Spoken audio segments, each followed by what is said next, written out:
यात्रा से कितना फर्क लगा? मैंने अब तक करीब 1300 किलोमीटर से ज़्यादा की यात्रा करी है और 650 से ज़्यादा गांव में जाकर के 34 विधानसभा क्षेत्र की, ये मेरा 35वां विधानसभा क्षेत्र है। रोज़ाना एवरेज जो है 10-12 गांव की है।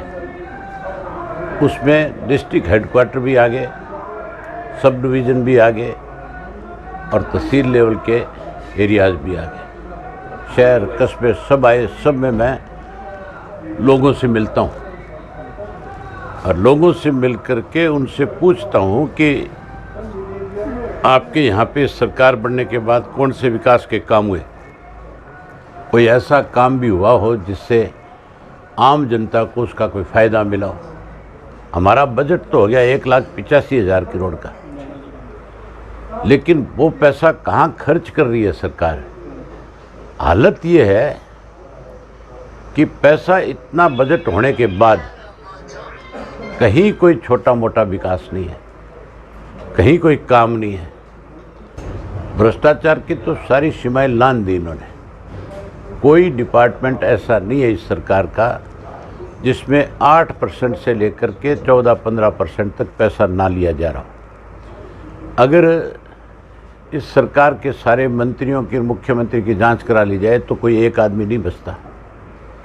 हर आदमी भ्रष्टाचार में डूबा हुआ है। मान के चलो, लोगों का विश्वास कांग्रेस से भी उठ चुका है। जिन लोगों ने झूठ बोला था, जिन्होंने ये नारा दिया था कि भाई चौधर की लड़ाई है, मैं थारी चौधर ला के दे दूँगा, जो ये कहता था अपना आपका हमारा भाईचारा है, अब लोगों ने इस भाईचारे को, थारे हमारे को देख लिया अच्छी तरह से। और देखा भी कब? जब एक तो जाट आंदोलन हो रहा था तब, उसके बाद जब किसान आंदोलन हुआ तब। जो थारे मारे की बात करता था, जब जाट आंदोलन में जाटों के साथ सरकार जो है नाइंसाफ़ी कर रही थी, उनके खिलाफ मुकदमे दर्ज कर रही थी, उनके बच्चों को मार रही थी, जब उनको आंदोलन करने पे मजबूर कर रही थी, एक दिन भी थारे मारे वाला दिखाई दिया कहीं? एक दिन नहीं आया। लोग जानते नहीं इस बात को कि कितना स्वार्थी है, कितना डरपोक है। अगर तुम्हारा होता, अपना होता, तो ज़रूर उस आंदोलन में आकर के उनके साथ खड़ा होता। हर आदमी आज सबकी अपनी अपनी कौम के अंदर कैसे अपने अपने समाज को आगे बढ़ाया जाए, इसके लिए सारे अपने अपने आयोजन करते हैं, सम्मेलन करते हैं। तो फिर क्या जाट का ये नहीं है कि मैं जाट के घर में पैदा हुआ हूँ और जाटों के सामने कोई दिक्कत है, जाटों की कोई समस्याएं हैं, अगर जाट अपना कोई सम्मेलन करके कोई अपने समाज को आगे बढ़ाना चाहता है, कोई मुझे बुलाए, तो क्या मुझे जाना चाहिए कि नहीं जाना चाहिए? कहीं ब्राह्मण सम्मेलन होता है, कहीं पंजाबी सम्मेलन होता है, कहीं रोड सम्मेलन होता है, कहीं राजपूत सम्मेलन होता है, हर आदमी जाता है। हर व्यक्ति की सोच होनी चाहिए कि वो अपने समाज का उत्थान करे।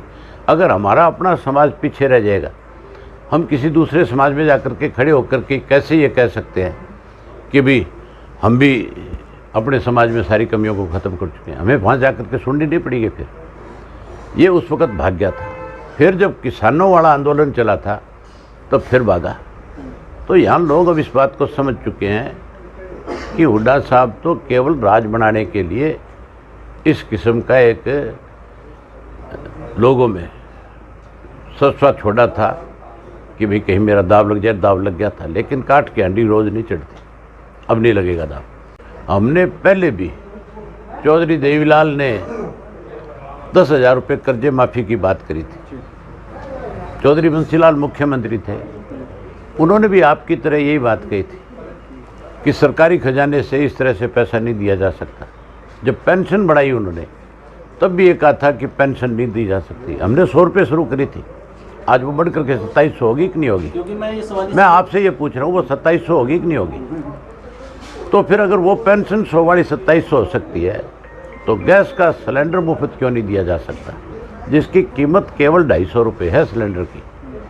आपको इस बात की जानकारी नहीं होगी, आज भी गैस के सिलेंडर की कीमत 250 रुपये है। ये तो प्राइवेट लोगों को कैसे फ़ायदा मिले, इसके लिए मोदी जी निरंतर इन लोगों को कहते हैं कि तुम बढ़ोतरी कर सकते हो, इसलिए महंगा हो गया। ये गैस हम देंगे मुफ्त में और साथ में 1100 रुपये हर गृहिणी के खाते में भी देंगे।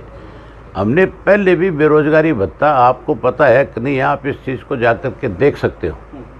जब 2000 से 2005 में हमारा राज था, हमने 11,000 रुपया बेरोजगारी भत्ता हरियाणा प्रदेश के जो बेरोजगार युवा थे उनको दिया था। हमारे बाद कांग्रेस की सरकार बनी, उन्होंने इसको बंद कर दिया। हम दोबारा उसको बढ़ाएंगे, क्योंकि 2000 के आज के दिन में बहुत बड़ा अंतर है, आज बहुत बड़ा फ़र्क है, महंगाई बहुत ज़्यादा बढ़ गई। हम 21,000 रुपया बेरोजगारी भत्ता देंगे। नेताओं में भी क्या परिवर्तन की जरूरत है? क्योंकि बहुत बड़ी ज़रूरत है। आज की तारीख में लोग नेताओं से ऊब चुके हैं। आज की तारीख में इसलिए ऊब गए कि नेता स्वार्थ की राजनीति करने लगे। नेता केवल अपना दाव लगाना चाहते हैं। आज नेताओं पे भरोसा लोगों का नहीं है।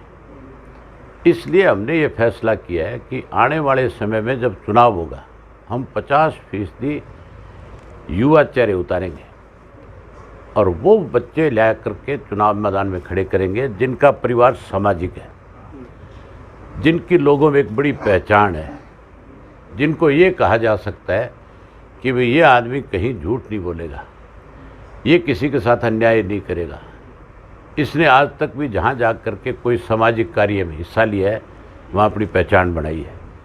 हम ऐसे लोगों को आगे लाएंगे, ना कि उन राजनेताओं को आगे फिर करेंगे जिनसे लोगों का भरोसा उठता जा रहा है।